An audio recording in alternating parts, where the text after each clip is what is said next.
Friends ఎవరైనా unknown person వచ్చి అర్జెంటుగా ఒక కాల్ చేసుకోవాలి, మీ ఫోన్ ఇస్తారా అని అంటే మనలో చాలామంది ఫోన్ ఇచ్చేస్తూ ఉంటారు. నేను కూడా ఇంతకుముందు ఇచ్చేవాడిని, కాకపోతే ఇక నుంచి ఇవ్వను. ఈ విషయం తెలిస్తే మీరు కూడా ఇవ్వరు.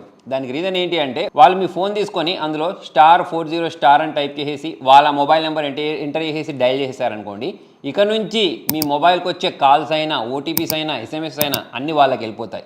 ఎవరైనా మిమ్మల్ని హ్యాక్ చేయాలి, లేకపోతే మీకు సంబంధించిన credit card details, debit card details, లేకపోతే ఇంటర్నెట్ బ్యాంకింగ్ పాస్వర్డ్లు వేరే వాళ్ళ దగ్గర ఉన్నాయనుకోండి, ఓటీపీ ఒక్కటి వాళ్ళ దగ్గరకు వచ్చేస్తే మీ బ్యాంక్ అకౌంట్ ఖాళీ అయిపోద్ది. సో అలా మీ మొబైల్ హ్యాక్ అయిందా లేదా అనేది తెలుసుకోవడానికి *#2 అని టైప్ చేస్తే దానిలో వాయిస్ దగ్గర, సింక్ దగ్గర నాట్ ఫార్వర్డ్ అని వచ్చింది అని అంటే మీ మొబైల్ అనేది హ్యాక్ అవ్వలేదని అర్థం. లేదా మీ మొబైల్ అనేది హ్యాక్ అయిందని మీకు అనిపిస్తే #002# అని డైల్ చేస్తే మీ మొబైల్లో కాల్ ఫార్వర్డింగ్ ఆగిపోద్ది. ఇక నుంచి మీ మొబైల్ నెంబర్కి వచ్చే మెసేజ్ అయినా, కాల్స్ అయినా మీకే వస్తాయి. సో మరి మీకు ఈ వీడియో యూస్ఫుల్ అనిపిస్తే మీ ఫ్రెండ్స్ తోటి, ఫ్యామిలీ మెంబర్స్ తోటి పక్కా షేర్ చేసుకోండి, ఫాలో అవ్వండి. Thank you.